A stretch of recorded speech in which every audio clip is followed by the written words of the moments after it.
Hi friends, welcome to our channel. இன்றைக்கி நம்ம என்ன பார்க்க போகிறோம்னா ரவா இட்லி. அதுக்கு ஃபஸ்ட்டு வானலில் ஒரு ஸ்பூன் கீயை ஆட் பண்ணிக்கணும். கீ நல்லா சூடு ஏறினதும் அதில் முந்திரி ஆட் பண்ணிக்கணும்.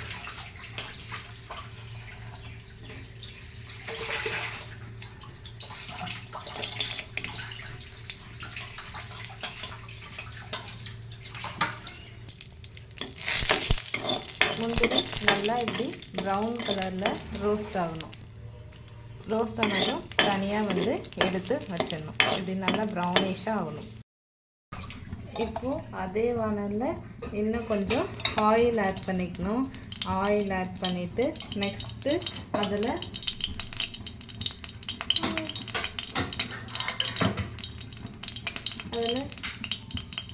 எண்ணெய் கொஞ்சம்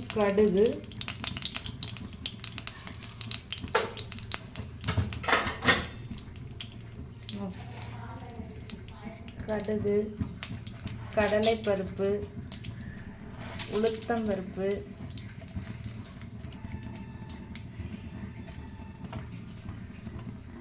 இதெல்லாம் ஆட் பண்ணிவிட்டு ஃபஸ்ட்டு இதை நல்லா ரோஸ்ட் பண்ணிக்கணும்.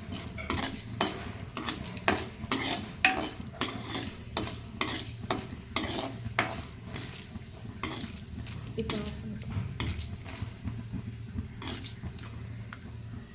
கடுகு கடலைப்பருப்பெல்லாம் நல்லா பொரிஞ்சதும் அதில் கருவேப்பிலை, திருவி வச்சுருக்க இஞ்சி, நெக்ஸ்ட்டு பச்சை மிளகாய் இதெல்லாம் ஆட் பண்ணிக்கலாம். ஆட் பண்ணி இது நல்லா ரோஸ்ட் பண்ணிக்கலாம். நல்லா ரோஸ்ட் பண்ணிவிட்டு நெக்ஸ்ட்டு இதில் கொஞ்சம் வெங்காயம், அப்புறம் திருவி வச்சுருக்க கேரட் இது ரெண்டுத்தையும் ஆட் பண்ணிக்கலாம்.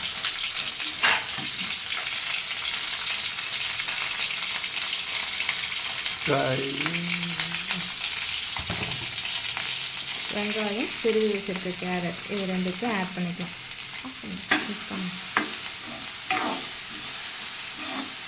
இதை நல்லா இப்படி வதக்கிக்கலாம். இப்போ கேரட்டும் வெங்காயமும் வதங்கினப்புறம் நெக்ஸ்ட்டு நம்ம ரவை ஆட் பண்ணோம். ரவா இட்லிக்கு மெயின் ரவை தான், ஓகேவா? ஸோ நான் இன்றைக்கி 1 கப் ரவை ஆட் பண்ண போகிறேன்.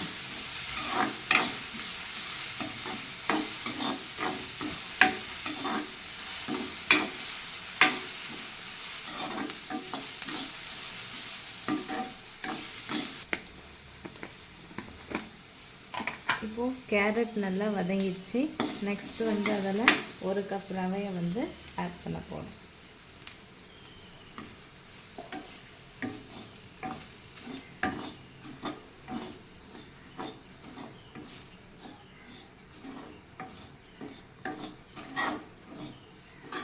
ரவையும் நல்லா ரோஸ்ட் பண்ணி எடுத்துக்கணும். ரவை நல்லா ரோஸ்ட் ஆச்சுன்னா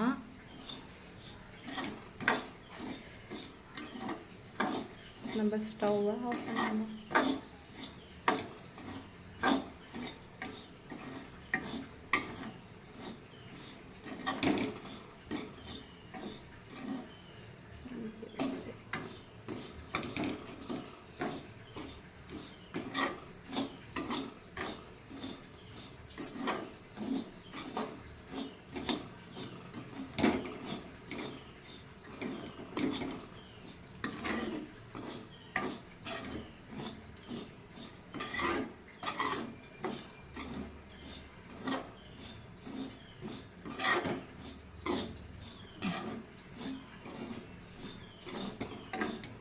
இப்போது ரவை நல்லா ரோஸ்ட் ஆகிடுச்சு. இப்போ ஸ்டவ் ஆஃப் பண்ணிடலாம்.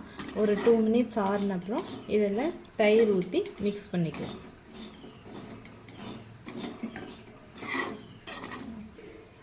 இப்போ ரோஸ்ட் பண்ணி வச்சுருக்க ரவையை நாம் வேறு ஒரு பவுலில் ட்ரான்ஸ்ஃபர் பண்ணிக்கலாம். இட்லி மாவு ரெடி பண்ணலாம்.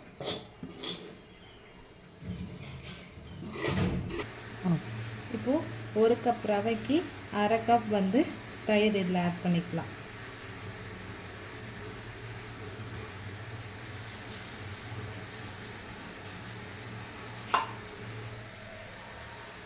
தயிர் ஆட் பண்ணியாச்சு. இப்போ ரிமைனிங் இந்த மாவு கரைக்கிறதுக்கு எக்ஸ்ட்ரா தேவையான அளவு தண்ணி ஆட் பண்ணிக்கலாம். மாவு வந்து ரொம்ப கெட்டியாக இருக்கக்கூடாது, சரி ரொம்ப தண்ணியாக இருக்கக்கூடாது, கெட்டியாக இருக்கணும்.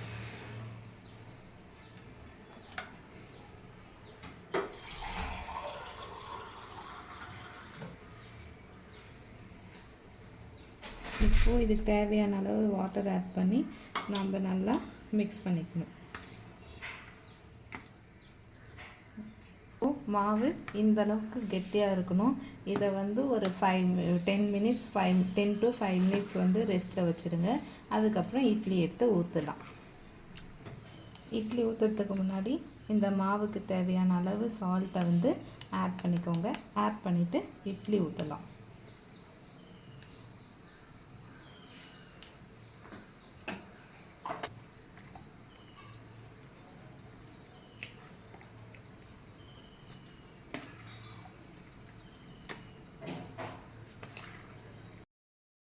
இப்போ 5 to 10 மினிட்ஸ் ஆயிடுச்சு, மாவு ரெடி ஆயிடுச்சு.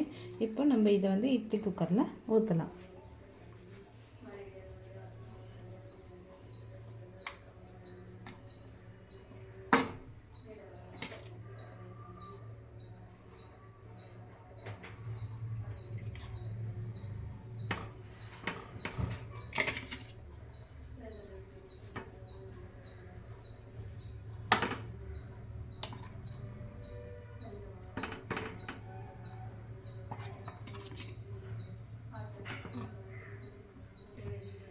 இப்போது இட்லி இதில் ஊற்றியாச்சு. நெக்ஸ்ட் நம்ம ஆல்ரெடி ரோஸ்ட் பண்ணி வச்சுருக்க முந்திரியை இப்படி சென்டரில் வச்சிடலாம்.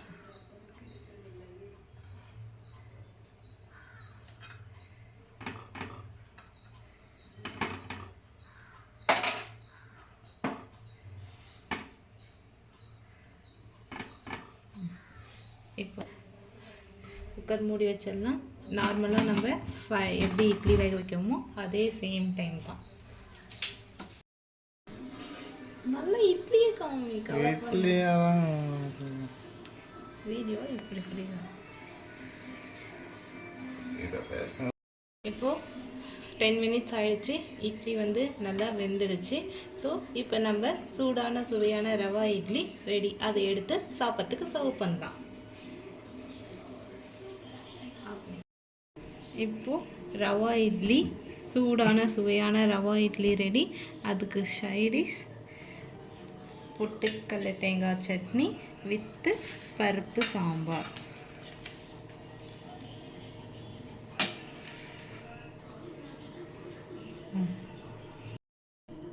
வாங்க சாப்பிட்லாம் சூடான சுவையான ரவா இட்லி.